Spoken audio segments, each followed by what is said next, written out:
Hey, what's going on, YouTubers? It's your boy D Bellboy, aka Mr. Black Ranger here with another hero vid for Genesis. So, the last video, I pretty much ended up gushing on and on about how good a fighter Athena was. I mean, especially with that standard build that Rampage Games recommended. Whew, I'm telling you, that build was pretty freaking good. Like, if you're trying to get up in somebody's face and deal damage, that was more than enough for what you needed. Goodness, that thing was good. But moving on though, like always, likes greatly appreciated to help the video get out there, but not necessary because I'm just happy you guys are actually watching me at all. However, if you guys are feeling the content I put out there though, go ahead, subscribe to the channel and hit the bell afterwards so you can get notified and stay up to date. Thank you in advance if you do subscribe. And now on to the main event. Today's hero will be Chris. Alright, so Chris is classified as a mage support. So let's go ahead and get into this introduction. So Chris, a little bit of lore for him. Chris is a chubby biochemist in his own right. His genius, however, lies in the more unorthodox of experiments. As for his background, Chris Smelter is a bright and happy fella, even though he is an orphan of war, taken in by the Targasus Alliance. Fascinated by biochemistry from a young age, Chris started combining biochemistry with alchemy. Chris's father, John, is a biochemist working for the Space Fleet and was transferred to the Mars Research Center as lead researcher. In the lab that he helps out around, Chris quickly became friends with children of other scientists living there. Lita was one of them. Lita always plays pranks on Chris, who would just laugh it off.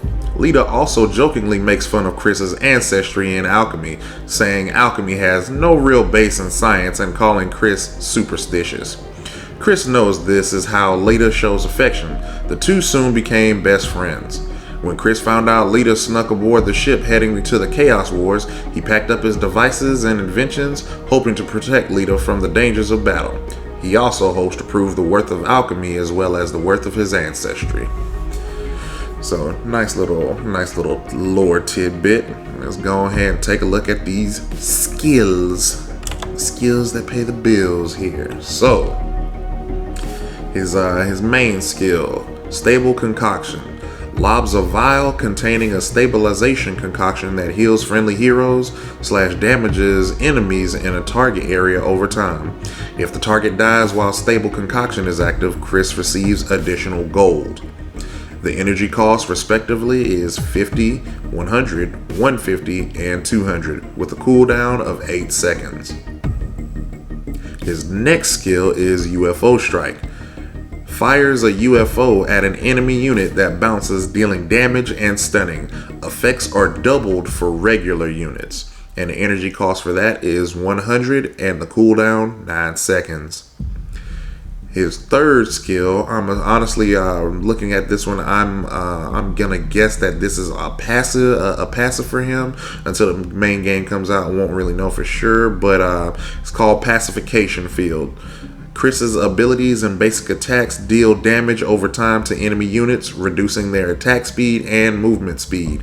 Effects last a short while and can stack several times. No energy cost, no cooldown. So again, like I said, I'm expecting that to be a passive.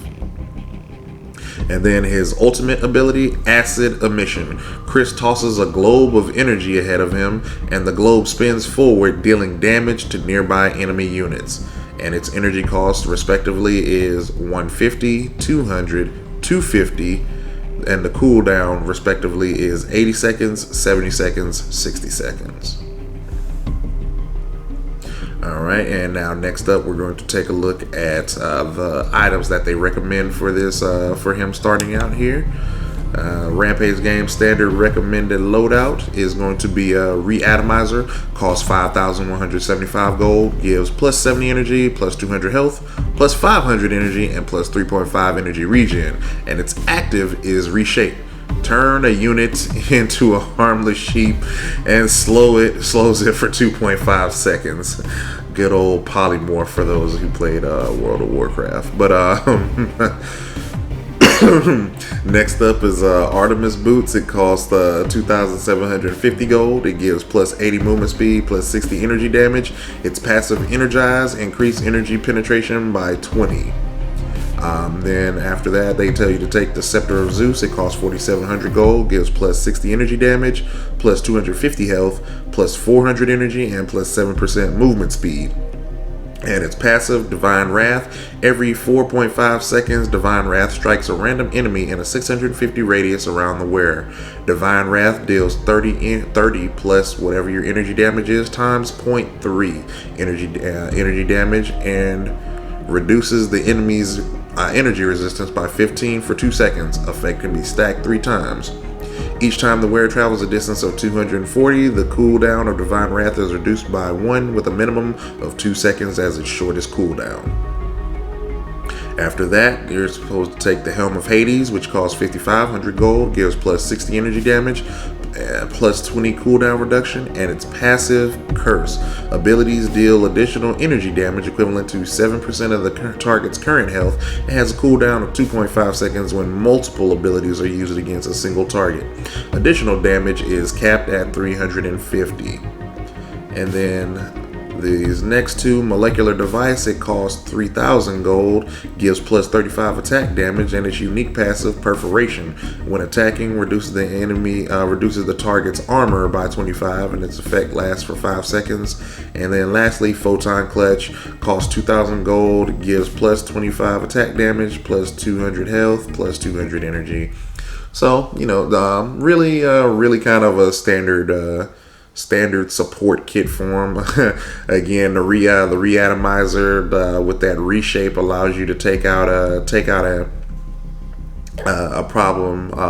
problem unit, be it a fighter that's on you, or even the enemy carry, or just whoever's dealing like the most damage. Just go ahead and yoink, take them out of the fight, and they're out of the fight for about 2.5 seconds. Usually, again, I'd have to check and see in game if you're able to damage those damage the sheep though. But if you are, yeah, that's going to be a really great tool.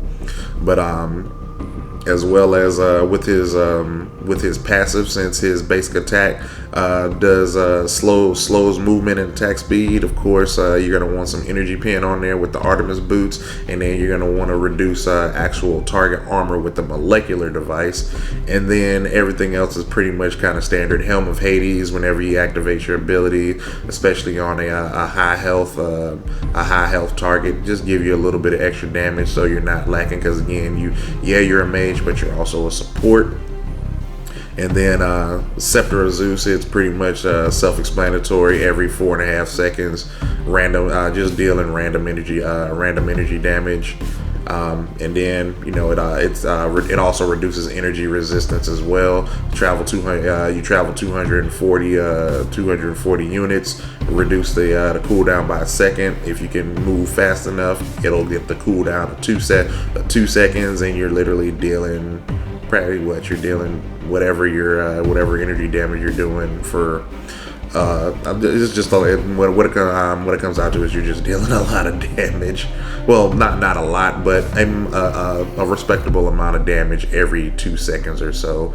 And then the Photon Clutch is just giving you flat out stats on there. So nothing too big, nothing too small on him. He's a nice balanced character, and honestly, I want to say I think Chris is the only character in the game that actually has a heal.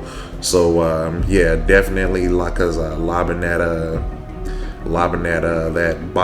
vial out there to heal allies is definitely going to be a big game changer.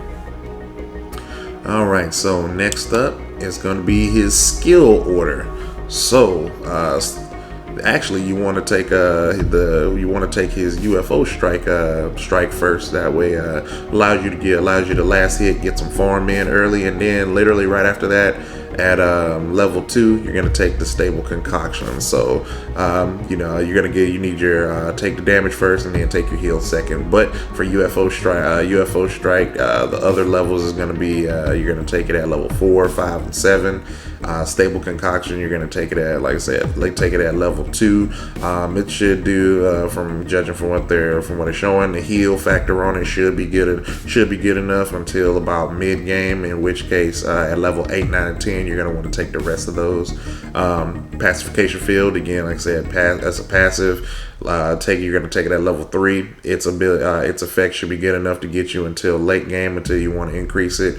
At which you see level 12, 13, and 14. That's when you want to go ahead and take it, so you can actually start getting that extra, becoming a little bit more supporty, getting that extra movement, that movement speed slow and attack speed slow on the enemy.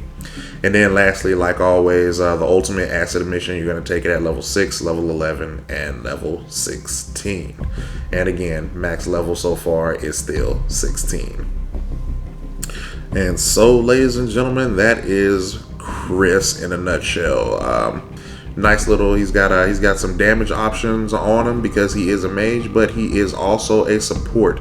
And honestly, I'd like to see, I'm probably gonna do more of a supporty build on him, get him a little bit tanky, see if we can kind of, you know, get his skill cooldowns a little bit faster, because I feel like he's gonna be a really a really big like team fight edition, simply for the fact that he's got those heals. Because I mean, he being able to heal allies just right off the rip via an ability that's on like the 8-second cooldown. That's not bad at all. Not bad at all. Alright guys, well that is gonna do it for this video. And like I said before, if you want to give it a thumbs up, give it a thumbs up. If not, give it a thumbs down. Your choice. Like I said, it's not necessary. I'm just glad you guys are watching. If you want to subscribe, hit the subscribe. Make sure after you subscribe, hit the bell so you can get notified and stay updated. And again, thank you for subscribing if you do subscribe. And we're out of here, guys. And remember, we're always good like grandma's cookies.